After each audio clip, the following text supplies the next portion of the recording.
Bonjour à tous, bienvenue dans cette nouvelle vidéo, première vidéo de 2025, donc déjà avant de commencer, bonne année.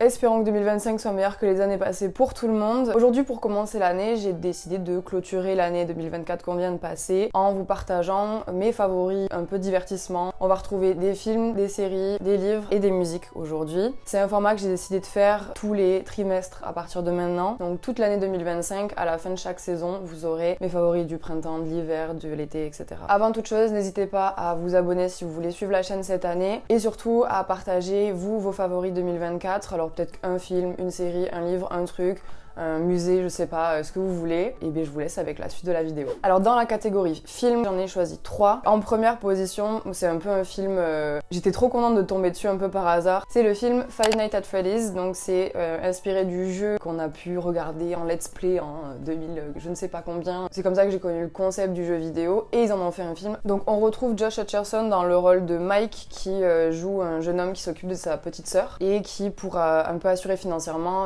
accepte un job d'agent de sécurité dans un ancien restaurant désaffecté qui s'appelle le Freddy Fazbear Pizzeria, et en fait il va se rendre compte petit à petit qu'il se passe des choses à l'intérieur de ce restaurant. Donc si vous connaissez le jeu vidéo, vous connaissez un petit peu le concept. L'ambiance est trop cool, ça reprend bien le jeu vidéo je trouve, en termes de... Les machines qu'on y retrouve sont vraiment bien faites par rapport au jeu vidéo. Enfin franchement en termes de nostalgie, moi j'ai trop aimé le voir. Et il y a un 2 qui est censé sortir, alors les dates sur internet disent le 3 décembre 2025, donc le jour de mes 26 ans. C'est peut-être pas sûr, mais en tout cas il y aura une suite et je suis trop contente parce que le film là est sorti en 2023. Le deuxième film dont j'ai envie de vous parler, c'est le film Turtles All the Way Down. C'est un livre à la base de John Green qui a été adapté en film cette année. Asa, c'est une lycéenne qui souffre de TOC et d'anxiété et qui est terrifiée en fait de contracter un virus, de tomber malade un petit peu comme une hypochondriaque, ce qui rend ses relations sociales difficiles, ses amitiés difficiles aussi. Et le plot du film en fait, c'est le père d'un de ses anciens amis qui est milliardaire et est accusé de corruption et donc est en délit de fuite. Il y a une récompense de 100 000 $ pour ceux qui le retrouveront et s'ensuit du coup une sorte de quête avec son ami pour retrouver ce personnage, pour retrouver cette personne et du coup gagner le butin évidemment. C'est un film hyper touchant parce qu'on voit vraiment les difficultés d'une ado, il est bien tourné, il y a un peu de romance, il y a un petit peu d'amitié, il y a un peu de suspense et ça m'a même donné envie de lire le livre. On y retrouve dans le rôle principal Isabella Merced et le fils du milliardaire c'est Félix Mallard. Donc film good mood, un petit peu enquête, un petit peu très ado et franchement très bien tourné. Troisième film c'est Flashback, je crois que le titre c'est The Education of Frederick Fitzel, un truc comme ça, avec Dylan O'Brien, notre petit cœur à tous. Ça pour le coup c'est plus un film, je l'ai trouvé un peu plus compliqué à regarder parce qu'il met vraiment mal à l'aise sur certaines scènes. Il est sorti en 2020 et l'histoire c'est Fred, où on va voir un petit peu plusieurs aspects de ce que sa vie pourrait être en fonction du choix qu'il va faire. Est-ce qu'il poursuit son amour, est-ce qu'il poursuit sa carrière, et on va voir un petit peu les mauvais tournants qu'il va prendre en fonction du choix qu'il va faire, comment est son passé, comment sera son futur, et c'est hyper troublant. Et franchement si vous aimez bien les films un peu psychologiques, un peu où il faut réfléchir et tout ça, il est vraiment cool. Moi c'est vrai que c'est pas trop ma came de base, mais il y a une histoire de fille qui a disparu, il y a des histoires de drogue. Maintenant que je vous ai hyper bien vendu les 3 films que je viens de vous présenter, on va parler série. Alors série, moi ma top 1 2024, c'est vraiment, j'ai adoré et je me la suis refaite 2 ou 3 fois, c'est The Night Agent avec Gabriel Basso et Luciane Bouchanan. C'est un agent du FBI qui était présent lors d'un attentat dans une rame de métro, qui a fait un peu l'objet de conspiration, de qu'est-ce qui s'est passé, pourquoi ça s'est passé, on comprend pas trop au début. Lui, il subit un petit peu la réputation de son père et il est impliqué en fait dans une organisation du FBI qui s'appelle The Night Call. Et un soir, Peter il va recevoir l'appel d'une jeune femme qui se retrouve un petit peu nez à nez dans une conspiration avec l'État russe, qui va avoir besoin de son aide. Lui, il va rentrer dans une mission pour la protéger, pour l'aider et pour trouver les tops à la Maison Blanche qui conspirent sur toute cette histoire. Donc en fait, il y a un lien entre la jeune femme, lui et son père, et ça part un petit peu en chasse à l'homme. J'explique hyper mal, mais la série est vraiment chouette. Il y a plein de plot twists où on s'y attend pas. Moi, j'ai été surprise à chaque épisode. Évidemment, il y a un petit peu de romance, sinon c'est pas cool. Et il y a une saison 2 qui sort, et je crois qu'elle sort le 23 janvier, donc j'ai trop hâte. Ensuite, une série que j'ai trop aimée, c'est une mini-série qui s'appelle Panic. Ça se passe dans un petit village de campagne aux États-Unis et chaque fin d'année, la promotion qui est diplômée organise en fait des jeux où il y a de l'argent à la clé Donc en fait c'est qui sera le meilleur joueur pour sortir de cette ville, parce que le but c'est de gagner de l'argent et de se barrer d'ici. Donc ça va être de la compétition, ça va être des dramas, des trucs et tout. Enfin bref, la série était trop cool, c'est une mini-série, je sais pas s'ils vont faire une suite. Ensuite la troisième série c'est The Flight Attendant. Le rôle principal a été attribué à Kaley Cuoco, que vous connaissez de Big Bang Theory, qui joue Penny. Et je viens de voir en faisant mes recherches qu'il n'y en aura pas de saison 3. Mais il y a 2 saisons, je crois que c'est sur Disney+, que je l'ai vu. Donc c'est l'histoire de Cassandra, qui est hôtesse de l'air, qui entre 2 escales rencontre un homme à Bangkok, et qui passe la nuit avec, et qui se réveille, et on le retrouve mort dans le lit. Elle a des problèmes avec l'alcool, elle est très perturbée on va dire, et en fait elle est persuadée que c'est elle qui a commis le truc. En fait elle sait pas, elle est perdue dans sa tête. Donc elle va effacer les traces et se barrer, et s'ensuit elle qui essaie de comprendre ce qui s'est passé, comprendre si c'est elle qui est coupable, est-ce qu'on lui fait porter le chapeau ou non, et l'histoire est vraiment cool. La saison 2 était super chouette aussi, et apparemment il n'y aura pas de saison 3. Après avoir résumé hyper mal ces films et ces séries, que j'espère que vous allez quand même aller voir si vous les connaissez pas, on va parler de 3 livres / séries de livres. Moi déjà, une série de livres que j'ai adoré, que j'ai pas encore fini parce qu'il y a 10 tomes je crois, c'est la série de livres Assoiffé de Tracy Wolff. C'est une série de livres un peu genre vampire, loup-garou, surnaturel et tout ça. Très ado, très sympathique, j'aime beaucoup. Donc vous avez 10 tomes, je crois que moi je suis au 6e tome. C'est vraiment un livre que j'ai eu de facilité à lire. Donc le perso principal c'est Grace. Donc sa famille subit un événement tragique. Du coup Grace, elle est amenée à aller vivre et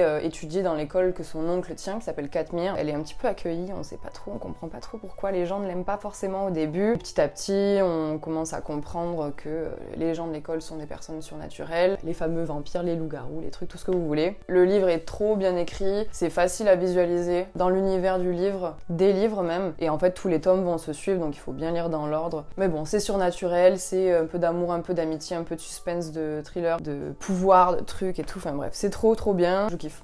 Une autre série de livres que j'ai adoré, j'ai un peu décroché sur le dernier tome mais je vous en parlerai, c'est Inheritance Games. C'est une série de livres de Jennifer Lynn Barnes. Moi j'en ai lu 3, j'ai commencé le 4e et j'ai commencé un petit peu à décrocher sur le 4e parce qu'on change un peu d'histoire quand même et de façon d'écrire. Ça passe un peu en POV et je suis moins fan parce que je m'étais habituée à une façon d'écrire. Les POV c'est pas un problème pour moi parce que je suis en train de lire un livre en POV. Mais là ça coupe un petit peu sur la façon d'écrire des 3 premiers. En gros l'histoire c'est une jeune fille qui est invitée dans une grande maison, un grand manoir, un grand château, et qui reçoit l'héritage d'un monsieur qui est décédé et qui a décidé de tout léguer absolument à cette jeune fille-là, qui est mineure à ce moment-là, qui a 17 ans, et en fait les conditions du testament c'est elle doit rester dans la maison jusqu'à ses 18 ans si elle veut toucher la fortune. Ce grand-père avait 4 petits-enfants, avait plusieurs enfants aussi, donc il y a plusieurs histoires de famille, et les 4 petits-enfants proviennent de 4 pères différents qui ont tous leur personnalité différente, et les livres sont basés sur des énigmes, sur du suspense, sur du mystère, et en fait tout le tome 1 c'est basé sur comprendre pourquoi c'est Avery, donc la personnage principale, qui a touché cet héritage-là. Est-ce que c'est elle qui est une imposteur? Est-ce que c'est vraiment du hasard? Est-ce que Tobias savait ce qu'il faisait? Et en fait le grand-père a laissé à ses enfants et ses petits-enfants des lettres avec des énigmes, notamment à Avery aussi. Tout le livre et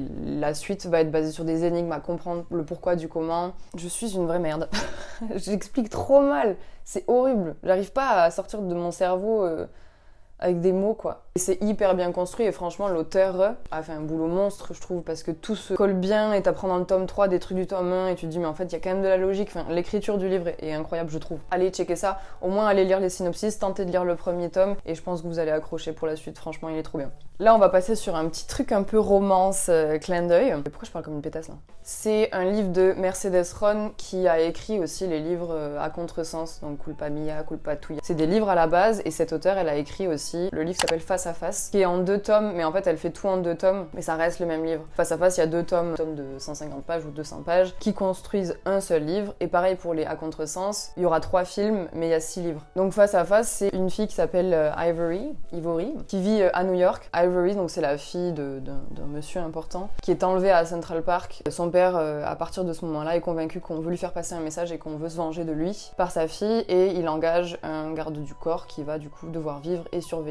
Ivory en permanence chez elle. Et donc on est entre la romance, l'attraction et comprendre pourquoi elle a été enlevée, qu'est-ce que son père a fait finalement pour qu'elle mérite ce traitement-là. Je suis navrée, mais navrée sincèrement. Je suis navrée sincèrement de la façon dont j'explique les choses. J'arrête de faire des synopsis, on va passer aux musiques maintenant. Je vais vous laisser avec 3 petites musiques, mes top 3 2024. Alors pas forcément des musiques qui sont sorties en 2024, mais juste mes musiques de l'année. Je vous laisse avec un moment de pause tranquillement et on se retrouve pour la fin de la vidéo. I'm on a coastline, water's closing in. Like I'm in a race that I'm never gonna win. I can give, but I can't take. When I feel alive, I make mistakes. I'm on a coastline, water's closing in. Like I'm in a race that I'm never gonna win. She was in my blind spot for so long, I couldn't see her. Cause waiting is pointless and I need her right now.